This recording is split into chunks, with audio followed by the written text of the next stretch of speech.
हरे कृष्णा। तो आप सब भक्तों का आज के इस अध्ययन सत्र में हार्दिक स्वागत है। और जैसा कि आप जानते हैं कि आज हम अध्याय 17 से 19 का पाठ करेंगे और क्योंकि अध्याय बहुत छोटे हैं इसलिए हमने इसको एक ही सेशन में कंबाइन कर दिया है। तो आइए प्रारंभ करते हैं इस सत्र को इस मधुर प्रार्थना से। कृष्णा कृष्णा कृष्णा कृष्णा कृष्णा कृष्णा कृष्णा हे कृष्णा कृष्णा कृष्णा कृष्णा कृष्णा कृष्णा कृष्णा हे कृष्णा कृष्णा कृष्णा कृष्णा कृष्णा कृष्णा रक्षा माम् कृष्णा कृष्णा कृष्णा कृष्णा कृष्णा कृष्णा पाहि माम् राम राघव राम राघव राम राघव रक्षामाम् कृष्णा केशव कृष्णा केशव कृष्णा केशव पाहि माम्। शिला प्रभुपाद जी का प्रणाम मंत्र। नमः ओम विष्णुपादाय कृष्णा पृष्ठाय भूतले श्रीमते भक्तिवेदांत स्वामिन इति नामिने। नमस्ते सारस्वते देवे गौरवाणी प्रचारिणे निर्विशेषा शून्यवादी पाश्चात्य देशातारिणे। हरे कृष्णा कृष्णा कृष्णा हरे हरे हरे राम राम राम हरे हरे। तो जैसा कि आप सब जानते हैं कि इससे पहले हमने अध्याय नंबर 16 में यह पढ़ा था कि भगवान ने कालिया को यमुना जी से जाने का आदेश दिया और कालिया अपने पत्नियों सहित यमुना जी से चले गए और वो जिस स्थान पर गए वो फिजी के बहुत नज़दीक है और उस स्थान को रमणीक द्वीप भी कहते हैं। तो वहाँ पे एकमात्र ऐसे फिजी में विग्रह हैं कृष्ण कालिया विग्रह। तो भगवान ने अपने जो चरण कमल थे वो कालिया के मस्तक पर उसके फनों पर छोड़ दिए थे, इसलिए वो उसको गरुड़ जी से डरने की कोई आवश्यकता नहीं थी। तो आज हम उसके आगे से पढ़ेंगे कि कैसे और ये जो गरुड़ जी के साथ जो थोड़ा आदान-प्रदान हुआ, इसके पीछे की क्या घटना है। तो चलते हैं अध्याय नंबर 17 को पढ़ना प्रारंभ करते हैं। दावाग्नि का शमन। कालिया दमन की कथा सुनने के बाद राजा परीक्षित ने सुखदेव गोस्वामी से पूछा कि कालिया ने अपने सुंदर स्थान क्यों त्यागा था और गरुड़ उनके प्रति विरोध क्यों रखता था। सुखदेव गोस्वामी ने राजा को बताया कि नागालय नामक द्वीप सर्पों से बसा था और कालिया वहां का प्रमुख सर्प था। उस द्वीप में सर्प खाने का आदी होने के कारण गरुड़ सर्प खाने आता था और इच्छा अनुसार अनेक सर्पों को मारता था। उनमें से वह कुछ को खा जाता, किंतु अन्यों को वृथा ही वध करता रहता। इससे सर्प समाज इतना भयभीत हो उठा था कि उनके मुखिया वासुकी ने ब्रह्मा जी से रक्षा करने की प्रार्थना की। ब्रह्मा जी ने ऐसी व्यवस्था कर दी कि गरुड़ उपद्रव ना मचा सके। इस व्यवस्था के अनुसार प्रत्येक अमावस्या को सर्प समाज गरुड़ को एक सर्प की भेंट दिया करे। यह सर्प वृक्ष के नीचे गरुड़ को बलि रूप में रख दिया जाता। गरुड़ इस भेंट से प्रसन्न था, अतः वह अन्य सर्पों को तंग नहीं करता था। तो ये जो प्रसंग है पूरा सुखदेव गोस्वामी से महाराज परीक्षित ने फिर और डिटेल में पूछा कि आप बताइए कि आखिरकार कालिया तो बहुत अच्छे स्थान पे रहता था नागालय में, जहाँ पे बहुत सारे नाग रहते थे। तो फिर इन दोनों के बीच में ये जो विरोध कैसे उत्पन्न हुआ। तो ब्रह्म सुखदेव गोस्वामी आगे बता रहे हैं कि गरुड़ जी वहाँ पे नागालय पे सर्प खाने जाते थे और वहाँ का एक प्रमुख सर्प कालिया था। तो ब्रह्मा जी को वासुकी जो सर्पों के मुखिया थे उन्होंने कंप्लेंट की और उन्होंने फिर ऐसा अरेंजमेंट कर दिया कि अब केवल एक अमावस्या के दिन वो सर्प जो समाज था एक सर्प को बलि के लिए छोड़ देता था। किंतु धीरे-धीरे कालिया ने इस स्थिति का लाभ उठाया। उसे वृथा ही अपने एकत्रित विष की मात्रा तथा अपनी भौतिक शक्ति का गर्व हो उठा। अतः उसने सोचा गरुड़ को यह भेंट क्यों दी जाए? अतः उसने भेंट देना बंद कर दिया और गरुड़ को जानने वाली भेंट स्वयं खाने लगा।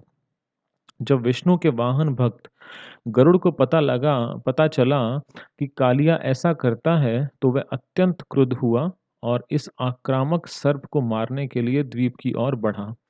कालिया ने अपने अनेक फनों तथा विषैले तीक्ष्ण दांतों द्वारा गरुड़ से लड़ने का प्रयत्न किया। उसने गरुड़ को काटना चाहा, किंतु तार्कश्य के पुत्र ने अत्यंत क्रोध तथा वेग के साथ अपने तेजमय स्वर्णिम पंखों से कालिया के शरीर पर प्रहार किया। कालिया, जो कद्रु के पुत्र अर्थात कद्रुसुत के नाम से भी विख्यात है, तुरंत भागकर कालिया झील पहुंचा, जो यमुना नदी के भीतर है, क्योंकि गरुड़ वहां नहीं पहुंच सकता था। तो कालिया इस बात से बहुत गुस्सा था कि ऐसा क्यों, गरुड़ को ये बलि क्यों दी जाए। तो उन्होंने क्या किया, वो सर्प जो बलि के लिए रखा जाता था, वो तो देना बंद कर दिया, रादर उसको उसने खुद ही खाना शुरू कर दिया। भेंट को खुद ही स्वयं खाने लगा। तो वैसे विष्णु जी के एकमात्र ऐसे भक्त हैं गरुड़ देव जी, जो जिनको नॉनवेज खाना अलाउड है। हम लोग नहीं खा सकते, लेकिन गरुड़ जी को अलाउड है, बिकॉज़ गरुड़ जी एक ट्रांसेंडेंटल पर्सनैलिटी हैं। अगर वो किसी जीव को अगर वो खा भी रहे हैं, तो क्या होगा, उसका उद्धार ही हो जाएगा। तो और फिर कालिया को उन्होंने आके अटैक किया। तो जो यहाँ पे बताया गया है, जो कालिया की माता थी उनका नाम था कद्रू, और जो गरुड़ देव जी की जो माता है उनका नाम है तारकश्य। तो इन्होंने जो आपका जो गरुड़ देव जी हैं, उन्होंने आके कालिया के ऊपर अटैक किया। तो यहाँ हम देखते हैं कि उन्होंने गरुड़ देव जी ने आके कालिया पे अटैक किया, और फिर कालिया यमुना जी के अंदर एक कालिया झील थी, जिसको हमने पढ़ा था, तो उसमें जाके वो छुप गया। तो आगे पढ़ते हैं कि ऐसा क्यों? क्योंकि वहाँ गरुड़ देव जी आ नहीं सकते थे। तो ऐसा क्यों हुआ? कालिया ने निम्नलिखित कारण से यमुना के जल के भीतर निवास किया। जिस तरह गरुड़ कालिया सर्प के द्वीप में जाता था, उसी प्रकार वह यमुना से भी मछली पकड़कर उन्हें खाने के लिए जाता था। किंतु वहाँ शौबरी मुनि नाम के एक महान योगी रहते थे, जो जल के भीतर ध्यान करते थे और मछलियों के प्रति सहानुभूति दिखाते थे। तो वहाँ पे यमुना जी में एक ऋषि रहते थे जिनका नाम था शौबरी मुनि, और ये जमुना इन्होंने इतनी घोर तपस्या की और इनको सांसारिक आकर्षण परेशान ना करे, तो इन्होंने यमुना जी के अंदर जाकर इन्होंने तपस्या करनी शुरू की। तो अब जैसे गरुड़ देव जी वहाँ पे सर्पों को खाने जाते थे नागालय में, उसी प्रकार वो यमुना जी से मछलियाँ भी खाते थे। तो शौबरी मुनि को मछलियों के प्रति बहुत सहानुभूति थी। उन्होंने गरुड़ को कहा कि वह मछलियों को तंग करने वहाँ ना आए। यद्यपि वह भगवान विष्णु का वाहन होने के कारण किसी की आज्ञा के अधीन न था, यानी गरुड़ देव जी किसी की आज्ञा के अधीन नहीं हैं, किंतु उन्होंने इस महान योगी की आज्ञा का उल्लंघन नहीं किया।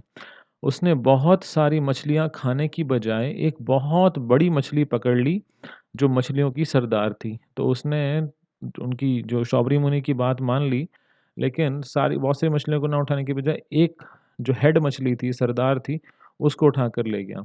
शौबरी मुनि अत्यंत दुखी हुए कि गरुड़ मछलियों के सरदार को उठाकर ले गया। उनकी सुरक्षा के विषय में सोचते हुए उन्होंने गरुड़ को शाप दिया, यदि आज से तुम यहाँ मछलियाँ पकड़ने यहाँ आओगे, तो मैं बलपूर्वक कहता हूँ कि तुम मारे जाओगे। तो शौबरी मुनि ने गरुड़ देव जी को शाप दे दिया कि तुम अगर यमुना में मछली पकड़ने आए तो तुम मर जाओगे। यह शाप केवल कालिया को ज्ञात था, अतः वह आश्वस्त था कि गरुड़ यहाँ नहीं आ सकेगा, इसलिए उसने यमुना दह में शरण लेने की ठानी। तो जिस झील में कालिया रहते थे, भगवान ने जब उनका दमन किया, तो वो जगह जो है वो यहाँ पे यमुना दह यानी का यमुना की वो झील के बारे में बताया गया है। किंतु कालिया द्वारा शौबरी मुनि की शरण में जाना सफल नहीं हुआ। उसे गरुड़ के स्वामी कृष्ण ने यमुना से मार भगाया।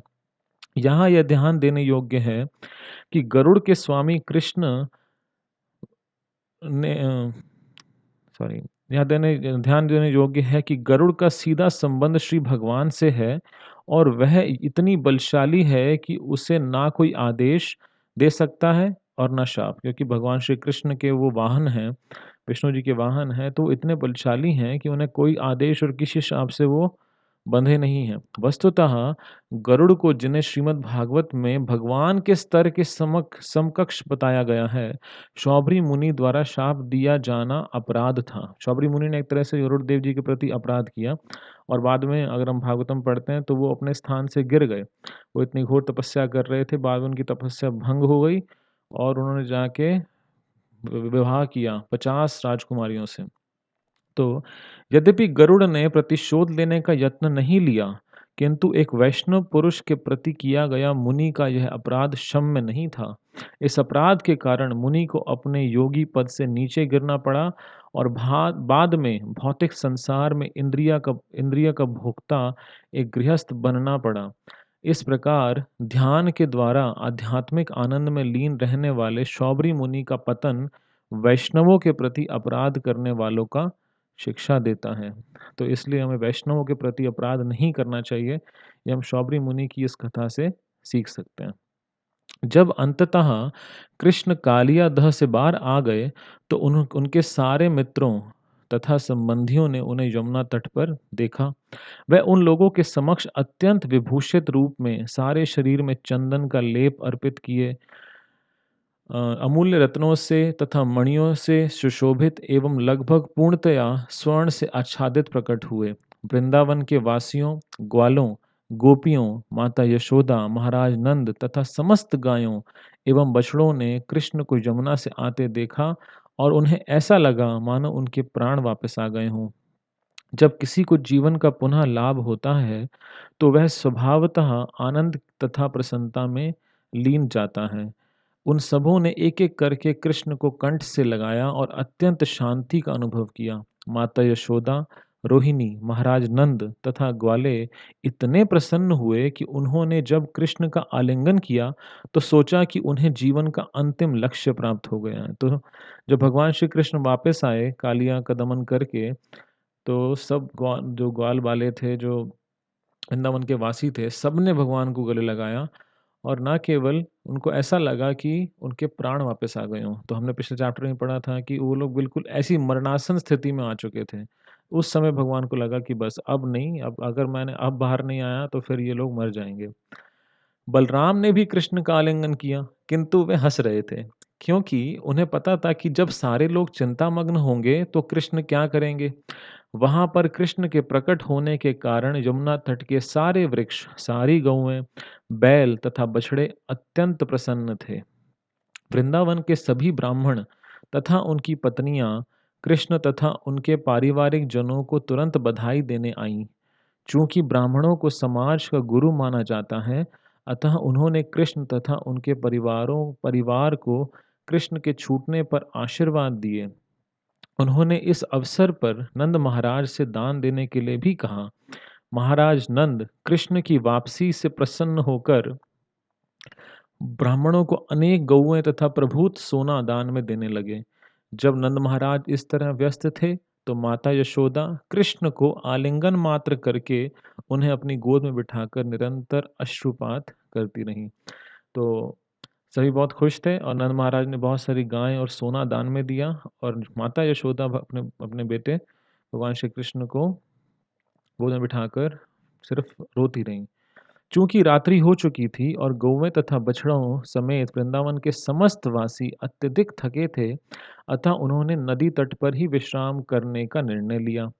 अर्धरात्रि में जब सारे लोग सोए हुए थे, तो सहसा एक विशाल दावाग्नि लग गई और ऐसा प्रतीत होने लगा कि मानो यह शीघ्र ही सारे वृंदावन वासियों को निगल जाएगी। उन्हें ज्यों ही अग्नि का की तपन का अनुभव हुआ, त्यों ही उन्होंने भगवान श्री कृष्ण की शरण ग्रहण कर ली। यद्यपि वे उनके शिशु के भांति खेल में मग्न थे, वे सब कहने लगे, हे कृष्ण, हे भगवान, हे बल के आगार प्रिय बलराम, हमें इस सर्वभक्षी तथा विनाशक अग्नि से बचाएं। हमारे पास तुम्हारे अतिरिक्त कोई अन्य शरण नहीं है। यह विनाशकारी अग्नि हम सबको निगल जाएगी। इस तरह उन्होंने यह कहते हुए उनसे प्रार्थना की कि वे उनके चरण कमलों के अतिरिक्त अन्य किसी की शरण ग्रहण नहीं करेंगे। भगवान कृष्ण ने अपने ग्रामवासियों पर कृपालु बनकर तुरंत ही संपूर्ण दावाग्नि को निगल लिया और उन्हें बचा लिया। तो यहाँ हम देखते हैं कि जब भगवान श्री के सारे ग्वाले और उन्होंने भगवान से प्रार्थना की, तो भगवान ने उस पूरी की पूरी अग्नि को निगल लिया। यह कृष्ण के लिए उन्होंने तुरंत ही दावाग्नि को निगल लिया और उन्हें बचा लिया। यह कृष्ण के लिए असंभव न था, क्योंकि वे इच्छा अनुसार कुछ भी करने की असीम शक्ति से युक्त हैं। तो ये अभी फर्स्ट चैप्टर हमारा कंप्लीट हुआ। तो इसमें अभी हमने जो सेक्शन पढ़ा उसमें एक तो हमने देखा कि कैसे कालिया और गरुड़ देव जी के बीच में जो इंटरेक्शन पहले हुआ था, इसलिए कालिया यमुना जी में रहता था और बाद में भगवान जब वापस आए तो सब लोग यमुना के तट पर ही सो गए और रात को एक जंगल में आग लग गई। तो भगवान श्री कृष्ण ने सभी वृंदावन वासियों की रक्षा की उस आग को निगल कर। तो आइए हम अगला चैप्टर पढ़ते हैं, अध्याय नंबर 18, जिसका शीर्षक है प्रलंबासुर का वध। विनाशकारी अग्नि को बुझाकर कृष्ण पुनः अपने परिजनों, मित्रों, गौओं, बछड़ों तथा बैलों से घिरकर और उनके गायन से महिमा मंडित होकर वृंदावन में प्रविष्ट हुए, जो सदैव गायों से परिपूर्ण रहता है। जब कृष्ण तथा बलराम वृंदावन में ग्वालों तथा गोपियों के मध्य मध्य जीवन का आनंद लूट रहे थे, तो क्रमशः ग्रीष्म ऋतु आ गई। तो हमने पढ़ा था कि कालिया का जब ये लीला हुआ तो लगभग ग्रीष्म ऋतु शुरू होने वाला था, मतलब it's almost on the beginning. लेकिन यहाँ पे फिर ग्रीष्म ऋतु आ गया। भारत में ग्रीष्म ऋतु का कोई स्वागत नहीं करता, अ, क्योंकि वहाँ इसमें अत्यधिक गर्मी पड़ती है। किंतु वृंदावन के सारे लोग प्रसन्न थे, किंतु क्योंकि वहाँ ग्रीष्म ऋतु वसंत की भांति प्रकट हुई थी। ऐसा कृष्ण तथा बलराम के वहाँ रहने के कारण हो सका, क्योंकि वे दोनों ब्रह्मा तथा शिव के भी नियामक हैं। वृंदावन में अनेक झरने हैं जिनसे निरंतर पानी गिरता रहता है और उनकी ध्वनि इतनी मीठी होती है कि इससे झिंगोरों की झंकार दब जाती है। सर्वत्र जल बहने के कारण वन सदैव अत्यंत हरा भरा तथा सुंदर दिखता है। तो भगवान श्री कृष्ण अपने मित्रों और सभी वृंदावन वासियों के साथ वापस वृंदावन आ गए और फिर ये बताया गया कि उसके बाद ग्रीष्म ऋतु आई, लेकिन वृंदावन में ग्रीष्म ऋतु बिल्कुल बसंत की तरह प्रतीत होती थी। मतलब जो समर था वो बिल्कुल स्प्रिंग सीजन लगता था। क्यों? क्योंकि वहाँ पे स्वयं भगवान श्री कृष्ण और बलराम रहते हैं। वृंदावन वासी सूर्य की झुलसाने वाली गर्मी से या अधिक ताप से कभी भी विचलित नहीं होते थे। वृंदावन की झीलें हरी घास से घिरी रहती हैं और उनमें कहलार, कंज और उत्पल जैसे नाना प्रकार के कष्ट कमल पुष्प खिलते रहते हैं और वृंदावन में बहने वाली वायु कमल के सुवासित मकरंद कणों को अपने साथ ले जाती रहती हैं। जब यमुना की तरंगों, झीलों तथा झरनों के जल कण वृंदावन वासियों के शरीर का स्पर्श करते थे, तो वे स्वतः शीतलता का अनुभव करते थे। अतः वे ग्रीष्म ऋतु के द्वारा तनिक भी विचलित नहीं होते थे। वृंदावन सुरम्य स्थल है। यहाँ सदैव फूल खिलते रहते हैं। यहाँ अनेक प्रकार के अलंकृत हिरण भी रहते हैं। पक्षी कलरव करते हैं, मयूर कूजते हैं और नाचते हैं तथा मधुमक्खियाँ गूंजन करती हैं। कोयलें पंचम स्वर में गाती हैं। अतः आनंद कंद कृष्ण बंशी बजाते अपने अग्रज बलराम तथा अन्य ग्वाल बालों एवं गायों को साथ लिए वृंदावन के सुंदर वन में वातावरण का आनंद लेने के लिए आए। तो ये पूरा जो वृंदावन का डिस्क्रिप्शन है कि कैसे भगवान श्री कृष्ण जो ग्रीष्म ऋतु बिल्कुल बसंत की तरह प्रतीत हो रहा था, उसका आनंद ले रहे हैं। वे वृक्षों के नव किसलियों के बीच गए, जिनके पुष्प मोर पंखों जैसे थे। उन्होंने इस पुष्पों की माला पहनी और केसर रज से विभूषित हुए। कभी वह नाचते और गाते, तो कभी वह एक दूसरे से कुश्ती लड़ते। जब कृष्ण नाचते तो कुछ ग्वाल-बाल गाते और कुछ बांसुरी बजाते, कुछ शंख बजाते, कुछ ताली देते और कृष्ण की प्रशंसा करते। हे बंधु, तुम बहुत सुंदर नाचते हो।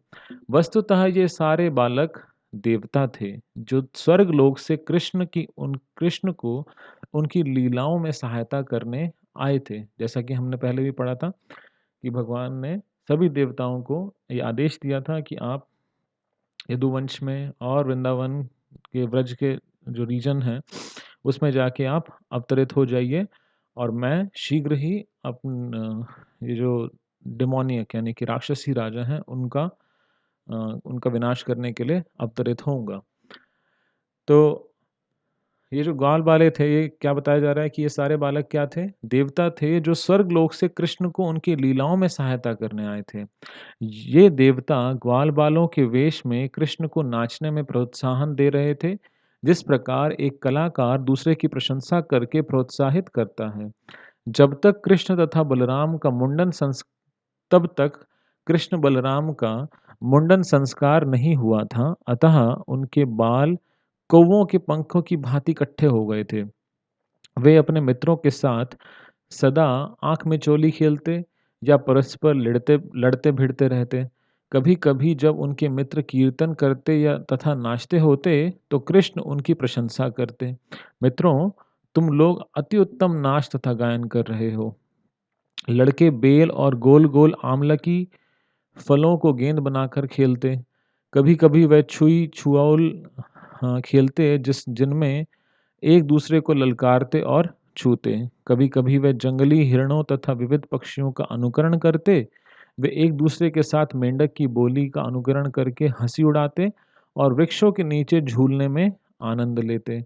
कभी-कभी वे परस्पर राजा तथा प्रजा का खेल खेलते। इस प्रकार कृष्ण तथा बलराम अपने मित्रों के साथ सभी प्रकार के खेल खेलते और नदियों, सरोवरों, नालों, सुंदर वृक्षों तथा उत्तम-उत्तम फूलों फलों से पूर्ण वृंदावन के सुखदायक वातावरण का आनंद लूटते।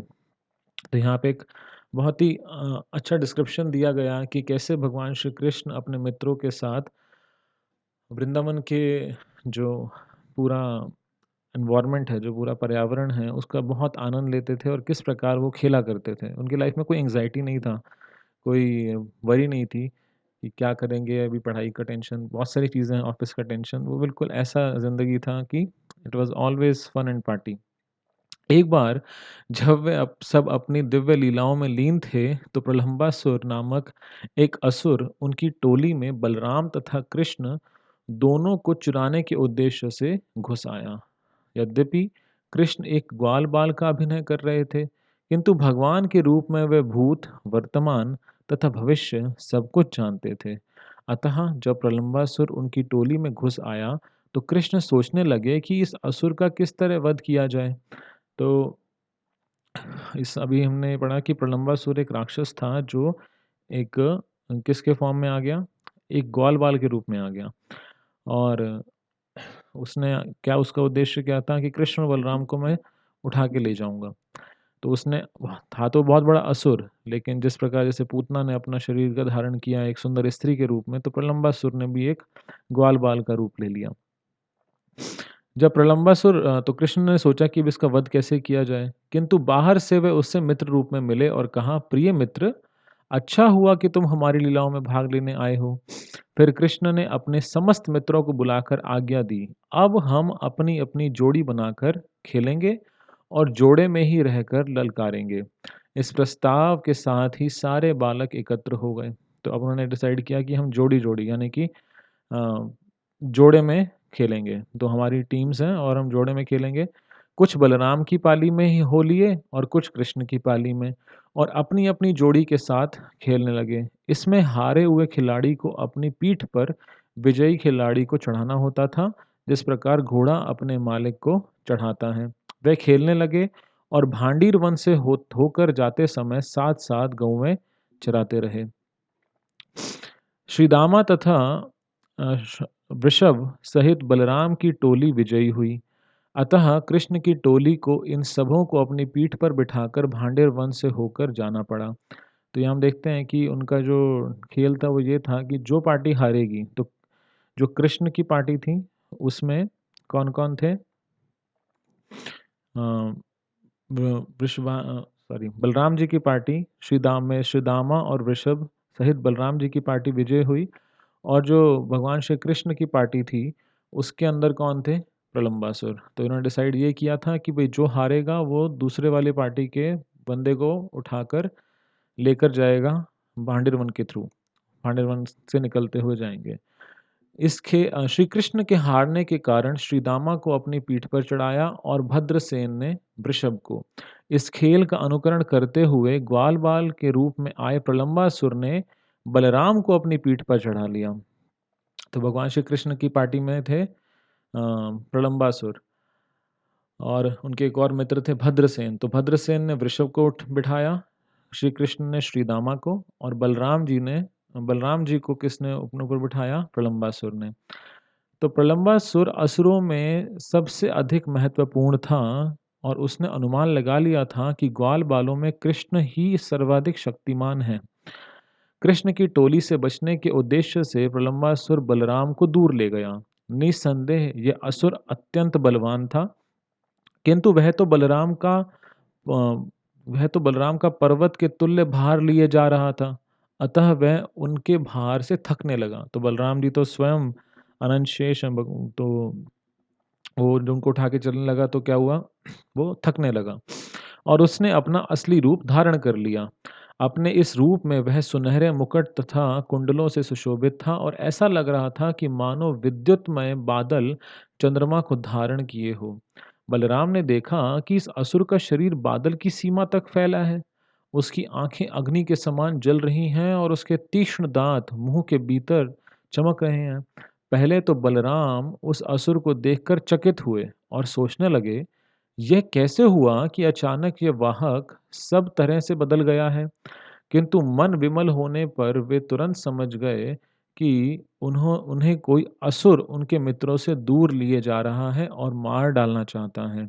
अतः उन्होंने तुरंत ही असुर के सिर पर उसी प्रकार मुष्टि प्रहार किया, जिस प्रकार इंद्र पर्वत पर अपना वज्र प्रहार करता है।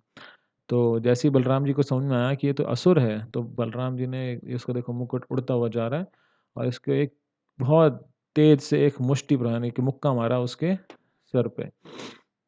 तो जिसको उसके मुष्टि प्रहार किया, और जैसे ही बलराम के मुष्टि प्रहार से वह असुर चोट खाए सर्प के भांति मुंह से रक्त वमन करता हुआ मर गया। तो भगवान बलराम जी ने एक मारा सिर्फ, और उतने में ही वो मर गया। जब असुर गिरा तो उसने भीषण गर्जना की, मानो इंद्र के वज्र प्रहार से विशाल पर्वत गिरा हो। तब सारे बालक उस स्थान की ओर झपटे। इस भयानक दृश्य को देखकर वे बहुत अच्छा कहकर बलराम की प्रशंसा करने लगे। फिर यह सोचकर कि बलराम मृत्यु से उबरे हैं, वे सब उनका अत्यंत स्नेहपूर्वक आलिंगन करने लगे और अपनी-अपनी बधाइयाँ तथा आशीष देने लगे। स्वर्गलोक के सारे देवता अत्यंत प्रसन्न हुए, और उन्होंने बलराम के दिव्य शरीर पर पुष्प वर्षा की। इस महाअसुर प्रलंबा इस महाअसुर प्रलंबासुर को मारने के लिए उन्हें आशीष तथा बधाइयाँ भी दी। इस प्रकार लीला पुरुषोत्तम भगवान श्री कृष्ण के अंतर्गत प्रलंबासुर का वध नामक 18वें अध्याय का भक्ति वेदांत तात्पर्य पूर्ण हुआ।